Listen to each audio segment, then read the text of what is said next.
Hi ಸ್ನೇಹಿತರೆ, ದ್ವಿತೀಯ P U C ಎಲ್ಲ ವಿದ್ಯಾರ್ಥಿಗಳಿಗೆ good news. Second P U C 2024 exam 3ಗೆ ಯಾರು ನೋಂದಣಿ ಮಾಡ್ಕೊಂಡು ಬರೀಬೇಕಂತ ಅನ್ಕೊಂಡು ನೋಡಿ, ಜುಲೈನಲ್ಲಿ 3ನೇ ವಾರ್ಷಿಕ ಪರೀಕ್ಷೆ ನಡೆಸಲಾಗುವುದು. ಸೊ ಎಲ್ಲ ವಿದ್ಯಾರ್ಥಿಗಳಿಗೆ ಗೊತ್ತಿದೆ, 2 ವಿಡಿಯೋನಲ್ಲಿ ಹೇಳಿದೆ. ಕೊನೆಯ ದಿನಾಂಕ ಬಂದುಬಿಟ್ಟು ನಿಮಗೆ 30/5/2024 ಕೊನೆಯ ದಿನಾಂಕ ಆಗಿರುತ್ತೆ. ಎಕ್ಸಾಮ್ ಫೀಸ್ ಕಟ್ಟಲು ಒಂದು ಸಬ್ಜೆಕ್ಟಿಗೆ 140, 2 ಸಬ್ಜೆಕ್ಟ್ಗೆ 270 ಅಂತ ಏನಿದೆ ನಿಮಗೆ ಕರ್ನಾಟಕ ಶಾಲಾ ಪರೀಕ್ಷೆ ಮತ್ತು ಮೌಲ್ಯ ನಿರ್ಣಯ ಮಂಡಳಿಯವರು ನಿಮಗೆ ಅಮೌಂಟ್ ನಿಗದಿ ಮಾಡಿದ್ದಾರೆ.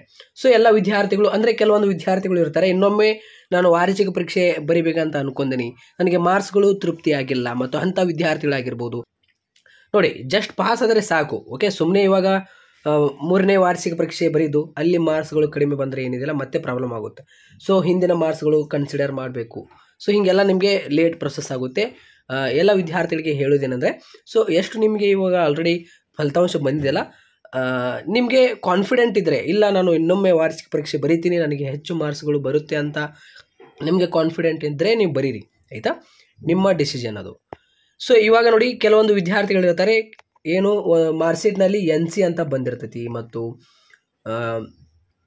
ಪಾಸ್ ಆಗಿದ್ದು ಓಕೆ ಫೇಲ್ ಅಂತ ಬಂದಿರ್ತೈತಿ. ಸೊ ಫೇಲ್ ಅಂತಾನೆ ಬರೋದಿಲ್ಲ, ಆಲ್ಮೋಸ್ಟ್ ನಿಮಗೆ NC ಅಂತಲೇ ಕೊಟ್ಟಿದ್ದಾರೆ, ಅಂದರೆ ನಾಟ್ ಕಂಪ್ಲೀಟೆಡ್ ಅಂತ. ಸೊ ಅಂಥ ವಿದ್ಯಾರ್ಥಿಗಳು ಏನಿದೆಯಲ್ಲ ಇನ್ನೊಮ್ಮೆ ಎಕ್ಸಾಮ್ ಬರೀಬೋದು. ಆ್ಯಸ್ ಪರ್ ನೋಡಿ, ಇಲ್ಲಿ ನಿಮಗೆ ನಾನು ಹೇಳ್ತೇನೆ ಎಷ್ಟು ಮಾರ್ಕ್ಸ್ಗಳು ಬೇಕು. ಅಲ್ಲಿ ಪಾರ್ಟ್ ಎನಲ್ಲಿ ಏನಿದೆಯಲ್ಲ ಟೋಟಲ್ 70 ಮಾರ್ಕ್ಸ್ಗಳು ಬೇಕು. ಓಕೆ, ಕನ್ನಡ ಮತ್ತು ಇಂಗ್ಲೀಷ್ ಸೇರಿಸಿ. ಇಲ್ಲಿ ಮೇಜರ್ ಸಬ್ಜೆಕ್ಟ್ ಇರುತ್ತೆ 4 ಸಬ್ಜೆಕ್ಟ್ಗಳು, ಕೆಳಗಡೆ ಪಾರ್ಟ್ ಬಿ ಅಂತ, ಅಲ್ಲಿ 140 ಬೇಕು. ಸೊ ಹೀಗಾಗಿ ಅಲ್ಲಿ ಏನಿದೆಯಲ್ಲ ನಿಮಗೆ ಈ ಒಂದು ಟೋಟಲ್ ಪ್ರಕಾರ ಏನಿದೆಯಲ್ಲ ನಿಮಗೆ ಕೆಲವೊಂದು ಸಬ್ಜೆಕ್ಟ್ನಲ್ಲಿ ಕಡಿಮೆ ಮಾರ್ಕ್ಸ್ಗಳು ಬಂದಿದ್ದು, ಸೊ ಅದಕ್ಕೆ ಅದು NC ಅಂತ ಬಂದಿರ್ತೈತಿ.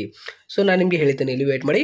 ಸೊ ಎಲ್ಲ ವಿದ್ಯಾರ್ಥಿಗಳು ಏನು ಮಾಡಬೇಕಂದ್ರೆ, ಇವಾಗ KSAV.karnataka.gov.in ಈ ಒಂದು ವೆಬ್ಸೈಟ್ನಲ್ಲಿ ಬರಬೇಕಾಗುತ್ತೆ. ನಿಮ್ಮ ಕ್ರೋಮ್ ಬ್ರೌಸರ್ನಲ್ಲಿ ಬನ್ನಿ. ಓಕೆ, ಸರ್ಚ್ ಮಾಡಿ.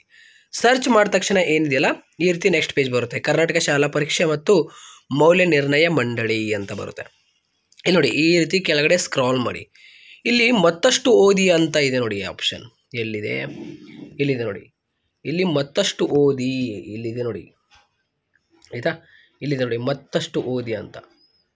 ಈ ಮತ್ತಷ್ಟು ಓದಿ ಅಂತ ಏನಿದೆಯಲ್ಲ ಇದರ ಮೇಲೆ ಕ್ಲಿಕ್ ಮಾಡಿ. ಇದರ ಮೇಲೆ ಕ್ಲಿಕ್ ಮಾಡಿದ ತಕ್ಷಣ ಇತ್ತೀಚಿನ ಸುದ್ದಿಗಳು ಅಂತ ಬರುತ್ತೆ. ಇಲ್ಲಿ ನೋಡಿ, 2024 ದ್ವಿತೀಯ PUC ಪರೀಕ್ಷೆಯ ತುಲನಾತ್ಮಕ ಫಲಿತಾಂಶಕ್ಕಾಗಿ, ಅಂದರೆ ನಿಮಗೆ ಡಿಫ್ರೆನ್ಸ್, ಓಕೆ, ಕಂಪ್ಯಾರಿಸನ್ ಅಂತ ಅಂದ್ಕೊಳ್ಳಿ. ಓಕೆ, ಪರೀಕ್ಷೆ 1ರ ಪರೀಕ್ಷೆ 2ರ ಇಲ್ಲಿ ರಿಸಲ್ಟ್ ನೋಡಲು ಕ್ಲಿಕ್ ಮಾಡಿ ಅಂತ ಇದೆ.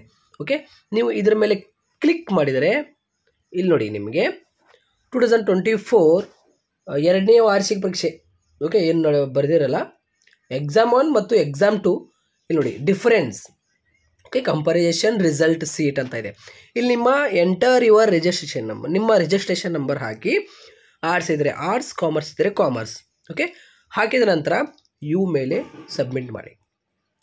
ಮಾಡಿದ ತಕ್ಷಣ ನಿಮ್ಮದು ಏನಿದೆಯಲ್ಲ ಫೈನಲ್ ರಿಸಲ್ಟ್ ಬರುತ್ತೆ. ಅಂದರೆ ಈ ಒಂದು ಎಕ್ಸಾಮ್ 1 ಮತ್ತು ಎಕ್ಸಾಮ್ 2 ಕಂಪೇರ್ ಮಾಡಿ ಯಾವುದು ನಿಮಗೆ ಮಾರ್ಕ್ಸ್ಗಳು ಅತಿ ಹೆಚ್ಚು ಬಂದಿದೆ, ಈ ಒಂದು ಎಕ್ಸಾಮ್ 2 ಮತ್ತು ಎಕ್ಸಾಮ್ 1 ಯಾವುದು ಇದರೊಳಗೆ ರಿಸಲ್ಟ್ ಸೀಟ್ ನಿಮ್ಮದು ಚೆನ್ನಾಗಿದೆ, ಅದೇ ಇಲ್ಲಿ ಫೈನಲ್ ಆಗಿ ನಿಮಗೆ ತೋರಿಸುತ್ತೆ, ಆಯಿತಾ? ಸೊ ಪಾಸ್ ಆಗಿದರೆ ಓಕೆ, ನೀವು ಏನಿದೆಯಲ್ಲ ಪಾಸ್ ಆಗಿದೆ ಅಂತ ಅರ್ಥ. ಅಂದರೆ ಅಲ್ಲಿ ರಿಸಲ್ಟ್ ಅಂತ ಇರುತ್ತೆ ನೋಡಿ, ರಿಸಲ್ಟ್ ಸ್ಟೇಟಸ್ ಏನಿರಬೇಕು, ಪಾಸ್ ಇರಬೇಕು. NC ಅಂತ ಇದ್ದರೆ ಅದು ನಾಟ್ ಕಂಪ್ಲೀಟೆಡ್, ಅಂದರೆ ಆ್ಯಸ್ ಪರ್ ಏನಿದೆಯಲ್ಲ ಪಾಲಿಸಿಯ ಪ್ರಕಾರ ಅಲ್ಲಿ ಪಾರ್ಟ್ ಎನಲ್ಲಿ 70 ಬರಬೇಕು, ಪಾರ್ಟ್ ಬಿನಲ್ಲಿ 140 ಬರಬೇಕು. ನೀವು 4 ಸಬ್ಜೆಕ್ಟ್ನಲ್ಲಿ ಏನಿದೆಯಲ್ಲ 30, 35 ಮತ್ತು ಈ ರೀತಿ 28 ತೆಗೆದುಕೊಂಡಿದ್ದಾರಲ್ಲ, ಸೊ ಅದಕ್ಕೆ ಕಡಿಮೆ ಮಾರ್ಕ್ಸ್ಗಳು ತೆಗೆದುಕೊಂಡಿದ್ದಾರೆ, ಅದಕ್ಕೆ ಇದು 140 ಆಗಿಲ್ಲ. ಅದು 4 ಸಬ್ಜೆಕ್ಟ್ ಇರುತ್ತಲ್ಲ ಕೆಳಗಡೆ, 4 ಸಬ್ಜೆಕ್ಟ್ ಮೇಜರ್ ಸಬ್ಜೆಕ್ಟ್, ಇಂಗ್ಲೀಷ್ ಮತ್ತು ಕನ್ನಡದಲ್ಲಿ ಓಕೆ, ಅಲ್ಲಿ 35 ಬಿದ್ದರೆ ನಿಮ್ಗೆ ಏನಿದಿಲ್ಲ ಪಾಸ್. ಒಂದು ವೇಳೆ ನೀವು 40 ತೆಗೆದುಕೊಂಡು ಇಲ್ಲಿ 35 ತೆಗೆದುಕೊಂಡಿದ್ದಾರೆ, ಇದು ಕೂಡ ಪಾಸ್, ಯಾಕೆಂದರೆ 70 ಬರಬೇಕಿಲ್ಲಿ. ಸೊ ಟೋಟಲ್ ಹೀಗೆ ಇದೊಂದು ನಿಮಗೆ ಅಪ್ಡೇಟ್ ಆಗಿತ್ತು. ಸೊ ಬ್ಯಾಗ್ ಬನ್ನಿ. ಮತ್ತೆ ಬ್ಯಾಗ್ ಬಂದ ತಕ್ಷಣ ಇಲ್ಲಿ ನೋಡಿ, ದ್ವಿತೀಯ PUCಯ ಪರೀಕ್ಷೆ 3ಕ್ಕೆ ಆನ್ಲೈನ್ ನೋಂದಣಿಸಲು ಇಲ್ಲಿ ಕ್ಲಿಕ್ ಮಾಡಿ. ಓಕೆ, ನೋಡಿ ನೋಂದಾಯಿಸಲು ಇಲ್ಲಿ ಕ್ಲಿಕ್ ಮಾಡಿ ಅಂತ ಇದೆ, ಆಯಿತಾ? ನೀವು ಆನ್ಲೈನ್ ಮುಖಾಂತರ ಕೂಡ ಏನಿದಿಲ್ಲ ಎಕ್ಸಾಮ್ 3ಗೆ ನೋಂದಣಿ ಮಾಡ್ಕೋಬೋದು, ಇಲ್ಲ ನೀವು ಕಾಲೇಜ್ ಕೂಡ ಹೋಗ್ಬೋದು. ಇಲ್ಲಿ ನೋಡಿ, ಇದರ ಮೇಲೆ ಕ್ಲಿಕ್ ಮಾಡಿ. ಆಯಿತಾ. ಇದರ ಮೇಲೆ ಕ್ಲಿಕ್ ಮಾಡಿದ ತಕ್ಷಣ ಏನಿದೆಯಲ್ಲ ನೆಕ್ಸ್ಟ್ ಪೇಜ್ನಲ್ಲಿ ಈ ರೀತಿ ಬರುತ್ತೆ. ಇಲ್ಲಿ ಅಪ್ಲಿಕೇಶನ್ ಫಾರ್ಮ್ ಅಂತ ಇದೆ. Okay, for online registration examination 3. Okay, fresh regular, okay, fresh private. ಇದರ ಮೇಲೆ ಕ್ಲಿಕ್ ಮಾಡಿದರೆ ಇಲ್ಲಿ ನೋಡಿ, ಇಲ್ಲಿ ನಿಮ್ಮ ನೋಂದಣಿ ನಂಬರ್, ನಿಮ್ಮ ಡೇಟ್ ಆಫ್ ಬರ್ತ್. ಓಕೆ, ನಿಮ್ಮ ಡೇಟ್ ಆಫ್ ಬರ್ತ್ ಸೆಲೆಕ್ಟ್ ಮಾಡ್ಕೊಳ್ಳಿ. ಡೇಟ್ ಆಫ್ ಬರ್ತ್ ಸೆಲೆಕ್ಟ್ ಮಾಡಿದ ನಂತರ ಇಲ್ಲಿ ಯು ಅಂತ ಇದೆಯಲ್ಲ, ಯು ಮೇಲೆ ಕ್ಲಿಕ್ ಮಾಡಿ. ಓಕೆ, ಯು ಮೇಲೆ ಕ್ಲಿಕ್ ಮಾಡಿದ ತಕ್ಷಣ ಅಲ್ಲಿ ಎಲ್ಲ ನಿಮಗೆ ಪೇಮೆಂಟ್ ಪ್ರೊಸೆಸ್ ಎಲ್ಲ ಬರುತ್ತೆ. ಇಲ್ಲಿ ನೋಡಿ, ಇಲ್ಲಿ ಬ್ಯಾಕ್ ಬಂದ ತಕ್ಷಣ ಇಲ್ಲಿ ಮೇಲ್ಗಡೆ ಏನಿದೆ ನಿಮಗೆ, okay, follow, okay, follow chat ಅಂತ ಇದೆ ನೋಡಿ. ಇಲ್ಲಿ ರಿಜಿಸ್ಟ್ರೇಷನ್ 2023 ಎಕ್ಸಾಮ್ಗೆ ಇದರ ಮೇಲೆ ಕ್ಲಿಕ್ ಮಾಡಿ.